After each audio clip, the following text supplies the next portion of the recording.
Hi friends, welcome to housewife நேரம். நான் உங்கள் பிரியமான தோழி. இன்றைக்கி நம்ம சுலபமான முறையில் பூ கட்டுறது எப்படின்னு கற்றுக்கலாம். இப்போ இந்த மாதிரி ஒரு கயிறு எடுத்துக்கோங்க. நான் க்ரீன் கலரில் எடுத்துருக்கிறேன். இது ஒயிட் கலர்லேயும் கிடைக்குது. இந்த கயிறில் முனைப்பகுதியை எடுத்துக்கோங்க. ஃபஸ்ட்டு ஒரு பூ எடுத்துக்கோங்க, அதை அப்படி வச்சுக்கோங்க. அதுக்கப்புறம் இன்னொரு பூ எடுத்து அதுக்கு ஆப்போசிட் டைரக்ஷனில் இப்படி வைங்க. வச்சுட்டு ஒரே ஒரு வாட்டி ஃபஸ்ட்டு சுற்றுங்க. சுற்றினதுக்கப்புறம் ஒரு நாட் போட்டுக்கோங்க. இந்த மாதிரி நூல் இப்படி வச்சுட்டு ஒரு நாட் போட்டுக்கோங்க.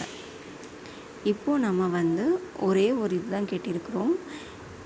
இதே மாதிரியே பல முறையில் கட்டி நல்லா குண்டாக கட்ட போகிறோம். கொஞ்சமாக கேப்பு விட்டு, ஒரு விரல் வைக்கிற அளவுக்கு கேப்பு விட்டு, அடுத்து அதே மாதிரி இன்னொரு பூவை வைங்க. அப்புறம் அதுக்கு ஆப்போசிட் டைரக்ஷனில் அதே மாதிரியே இன்னொரு பூவை வைங்க. வச்சுட்டு நம்ம ப்ரீவியஸாக பண்ண மாதிரியே தான் ஒரு சுற்றி நாட் போடக்கூடாது. நாட் போடாமல் அதை எந்த பிளேஸ்க்கு வரணுமோ அந்த பிளேஸ்க்கு ரொட்டேட் பண்ணி வர வச்சுட்டு இப்போது நம்ம கட்டின அந்த பூவை நாட் போடணும்.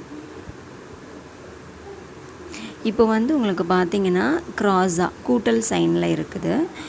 அடுத்து நம்ம இதுக்கு இடையில கேப் இருக்கும் இல்லைங்களா, அந்த இடத்துல வச்சு நாட் போடணும். அப்படின்னா உங்களுக்கு ரொம்ப கட்டியாக வந்துடும் பூவு. இப்போ இன்னொரு வாட்டி பண்ணுறேன் பாருங்கள். ஒரு பூ வைக்கிறோம், அதுக்கு ஆப்போசிட் டைரக்ஷனில் இன்னொரு பூவை வைக்கிறோம். அப்புறம் அதே மாதிரி சுற்றி வரைக்கும் இப்படி கொண்டுட்டு வந்துட்டு எந்த இடத்துக்கு நமக்கு அந்த பூ வேணுமோ அதை அப்படியே ரொட்டேட் பண்ணி அந்த இடத்துக்கு கொண்டுட்டு வந்துட்டு அப்புறம் நம்ம அதை நாட் போடுறோம். இதை எப்படியே கண்டினியூஸாக நீங்கள் பண்ணிக்கிட்டே இருந்தீங்கன்னா அழகாக உங்களால் பூ கட்ட முடியும். ஸ்டார்டிங்லேயே உங்களால் குண்டாக மல்லிகைப்பூ கட்ட முடியும். நான் மறுபடியும் உங்களுக்கு பண்ணி காமிக்கிறேன். பார்த்திங்களா, ரொட்டேட் பண்ணிவிட்டு எந்த இடத்துக்கு வேணுமோ கொண்டுட்டு வந்துட்டு நாட் போடுறோம்.